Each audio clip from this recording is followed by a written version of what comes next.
Part 4, Chapter 31, Decisions.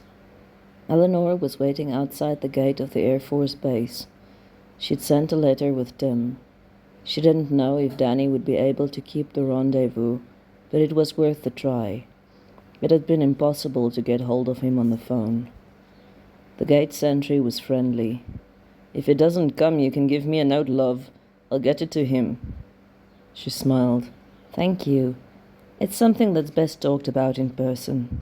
"Oh," he nodded understandingly. She laughed. "Not that. It's not that. You're as bad as my sister."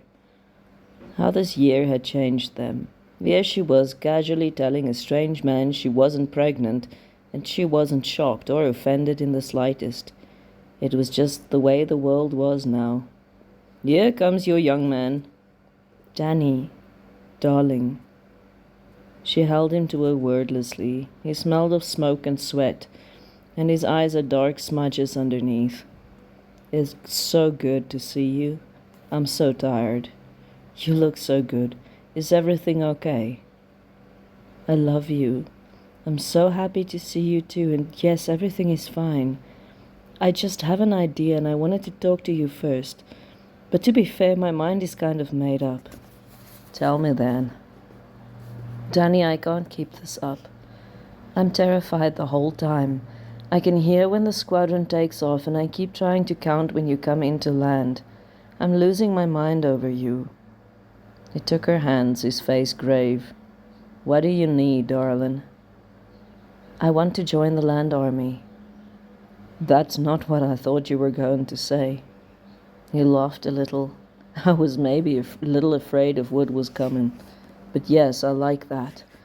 It'll get you away, and though it means we'll see each other a little less, I think it'll be good for you. Get a tan, get your head away from air raids. Maybe it's just the thing you need for you to find that something you're searching for. A place to find your feet." "You understand me so well." "Do it. Sign up first, tell everyone later." "So you picked it up too?" "Yeah.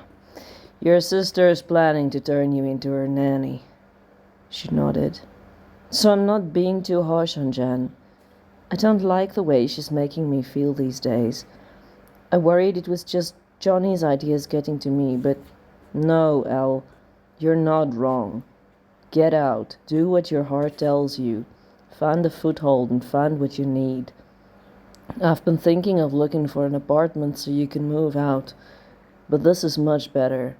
Complete change of scenery. It'll be so much better for you than wiping out bar spills and listening to drunk men talk about the war." "Thank you. Thank you, Danny. So tomorrow I'm going to the nearest Land Army office. There's one a town away, and I'm signing up. If they place me there, it's not so far. But you'll write me." "I'll write all the time. I'll call you and I'll come see you as much as I can. We're going to be fine, darling. How will you get there?" "I don't have a plan yet."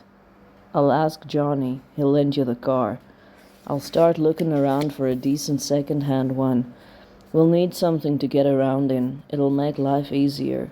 It'll give you a bit of independence." They held on to each other a little while longer.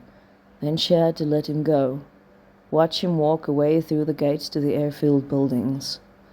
Tim came home in Johnny's car. "For you, he says you need to borrow it tomorrow." So the next day she drove herself to the Land Army office and signed up. "Dear Mother and Father, I hope you are well. I promised a picture. This is your future son-in-law and I. No, Mama, he hasn't caved yet. He really wants to wait a year. I told him it's unlikely you'll be able to come, but both of us do hope. Thank you so much for Grandma's pearls. I'll wear them with pride when we get married. I know how much you risked sending them to me through the post in wartime. I made a choice that caused some repercussions, but I had to. I signed up for the Land Army. I talked it over with Danny, and he basically pushed me to do it as well, although my mind was quite made up already. No doubt some of the repercussions will reach your ears. Jan is quite upset with me. I think she likes having me around too much and relied on me to help with the baby, which I don't mind, but she's a little too set on it. It's like she's ignoring that I'm going to marry as well. She seems to think I'm just going to be available forever. I'm wondering if she wasn't planning on going back to the wharfs as soon as possible and leaving the baby with me. I could be wrong, though. I wouldn't mind helping, please understand, but I have to move forward too. Staying in this town is not good for me. I live in fear. I count planes coming over. I can now identify most planes by sound. I can't spend every day trying to gauge if the man I love lived or not. I'm going to fall to pieces. If I can do something for the war effort and get my mind off the dogfights happening high above, if I can be useful, then... Well, I've already signed up.